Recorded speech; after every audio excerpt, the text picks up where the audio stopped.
Steve? Hello, mate. Are you normally fitting well? Yeah. Where have you got the most pain at the moment? I'm living up here now. My hip and my wrist. You've got to be very, very careful. If someone's complaining of hip pain, he might have broken his hip itself. More worryingly, it could mean that he's broken his pelvis. Those sharp bits of broken bone can damage the blood vessels. On the outside, they look fine, but the patient can be bleeding to death in front of you. Just breathe in that for us. Getting Steve to hospital quickly becomes the #1 priority. But just moving him before assessing for other injuries could have consequences. Motorcyclists are vulnerable. They've got minimal protection, so if they come into contact with something hard, like a vehicle, their body takes the full force.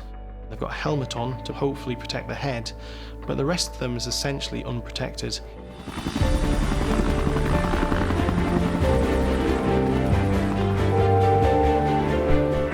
Go ahead, man.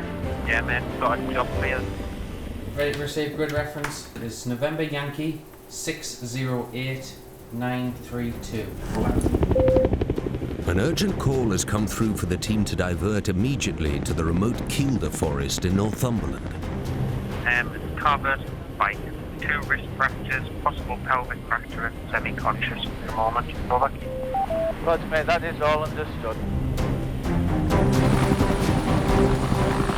We get a huge amount of motorbike accidents, more so through the summer.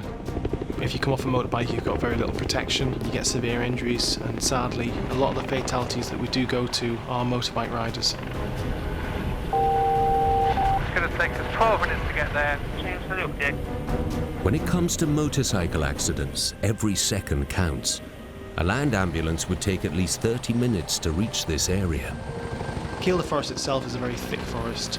It's a long way away from any of the nearest hospitals, so it's not where you want to hurt yourself.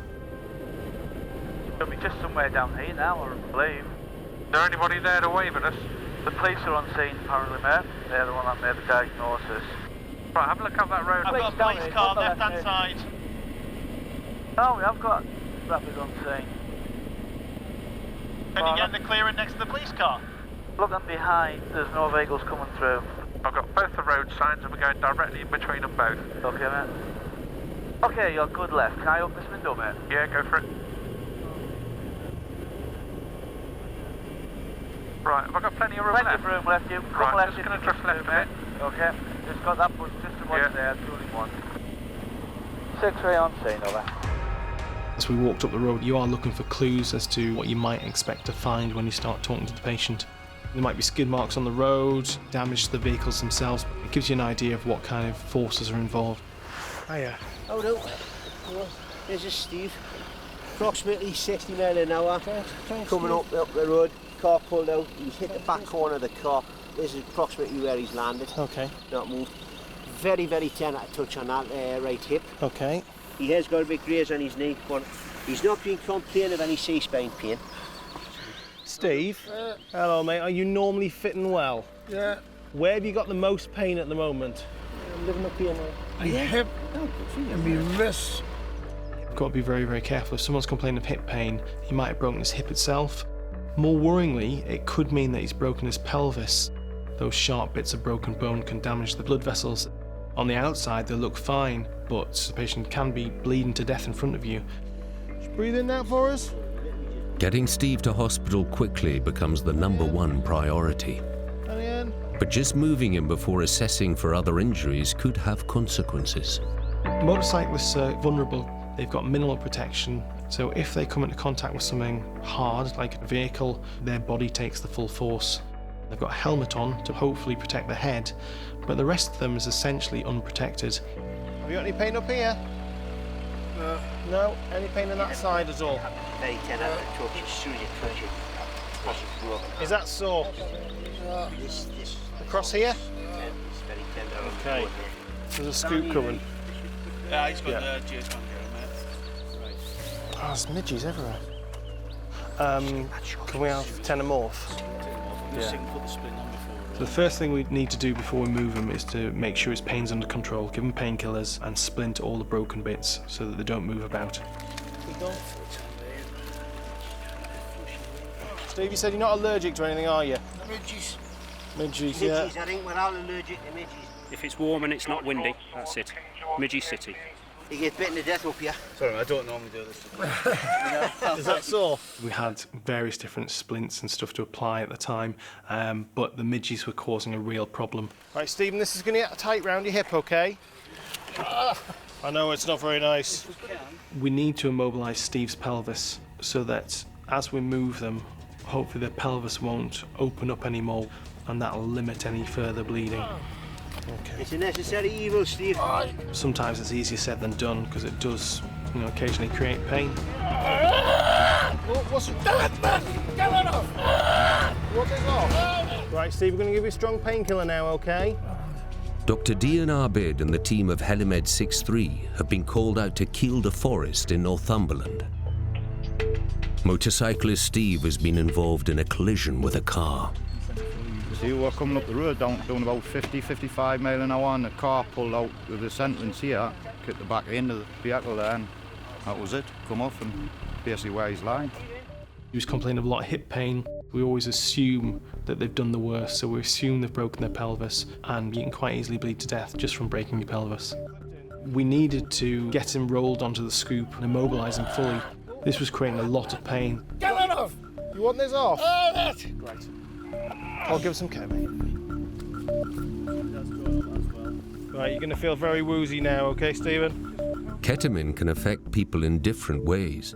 They can hallucinate, and it can make them very vocal. You're alright, mate. There you go. Alright. Oh, Where are you? yeah, I'm straight above you. Look, I can see. You can, yeah, right. Oh, what's happening? Take us away. You're gone in a minute, man. In Steve's case, giving him ketamine made him quite noisy and that he was shouting out. And it's just one of those side effects that we occasionally see with ketamine with certain people. Yeah. What the going on? Putting you in a helicopter, you're going for a helicopter ride. Hello. As soon as we got into the helicopter, the midgies all went, which was very, very welcome. Can we leave the door open? No. Shut that door. This patient was a really good example of how the helicopter can be very beneficial because it brings the A&E to the roadside in a very remote situation. If you look back 10 years ago, they didn't have mobile teams with medical and paramedic staff working together in a trauma team, so pre-hospital care's come on a long way. Right, having a look out for cranes. Is any other ones have cropped up? Right, Jack, 3 green, bring that on.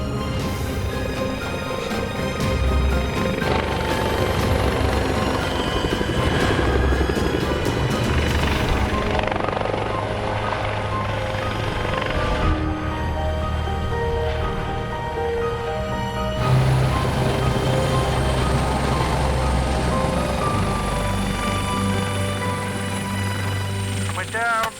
Good dog. Hello. Right, and stop. And go.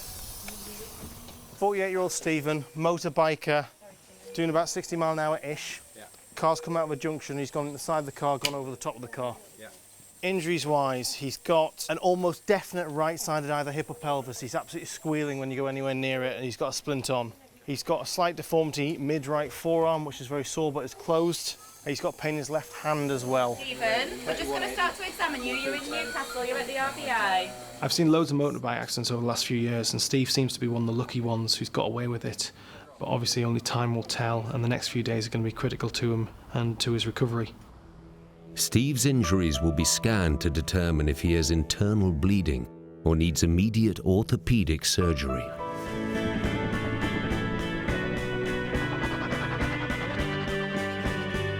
It was a nasty accident. I'll never forget it, ever. I'll never ride a bike again in my life.